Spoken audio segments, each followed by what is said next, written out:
Meanwhile, the father of the fugitive whistleblower Edward Snowden has set out the terms under which he thinks his son would voluntarily come back to the US.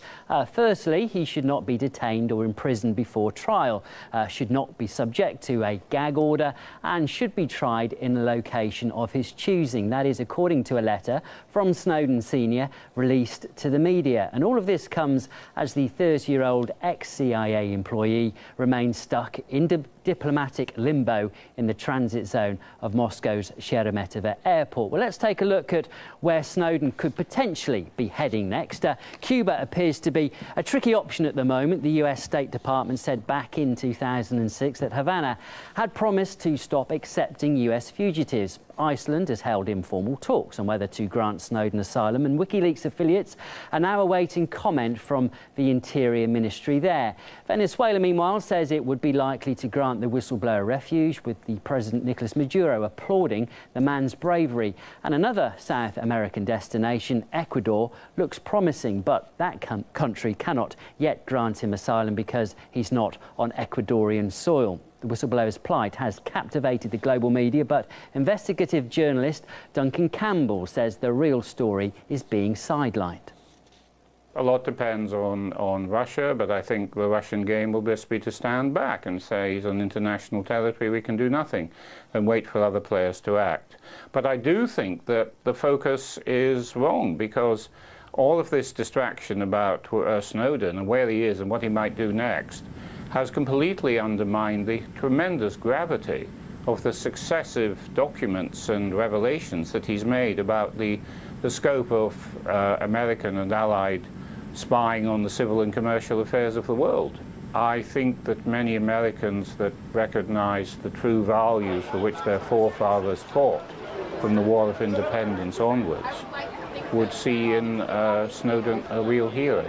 But that is never going to be reflected in the demographics when the press is so tainted and disgracefully so silent in simply reporting what he's got to say.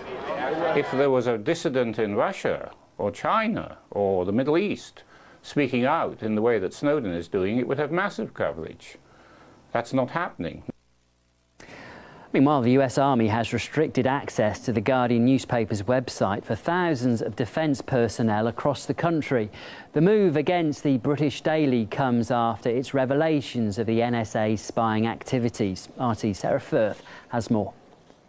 This information is regarding reports in the US media that the US military seems to have admitted to them that they have been filtering content regarding government surveillance programs. And this came on the back of reports about complaints from a US base in San Francisco that the staff there weren't able to access any of the UK Guardian website and only partial access to the US Guardian website. They said it seems that this is to do with something called network hygiene. Now, this is preserving their system from any threat externally or internally. And I spoke to the MOD press office here in the UK and asked them if anything similar was, of course, being done with the British military.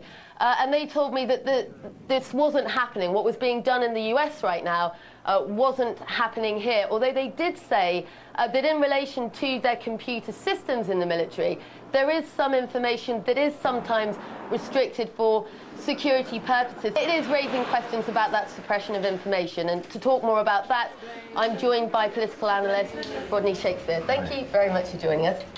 I think the first question to ask is, these are classified documents that have been released by a whistleblower, and of course in a very similar way to what we saw with WikiLeaks, although there's been this public release, they're still classified documents. So, I mean, are the US military justified in, preserving their system in this way? It's nothing to do with network hygiene. It is straight attempt to suppress and to control what is being read and understood by, in this case, the soldiers. The other side of the coin is the American government and the British government are looking at all the internet, all the mobile appliances, all the landline telephones of you, me, American citizens, British citizens, and every single person watching this program. So it's a little sign ridiculous sign, because those soldiers can actually get hold of that information. Of course, they have mobile phones and computer access elsewhere. No problem at all. Yeah. But it's part of an overall increasing encroachment on free speech and access to information. The Department of Defense actually said in their response that they're not going to block websites from the American public in general, and that would violate, they said, the highest held principle of upholding and defending the Constitution. So they've made it clear this is just the parts of the US system. They are lying. When they talk about democracy, they arm throat slitters, gas chokers and head choppers. When they talk about free speech, they are shutting down as many things as they do. You've no reason now to believe one single thing that the American government says. The bottom line of all this, they're out to control the information, and they normally do it by omission in the American channels. Not so much they lie, they just don't tell the truth. Well, we're going to take a quick break now, but there's still plenty to come.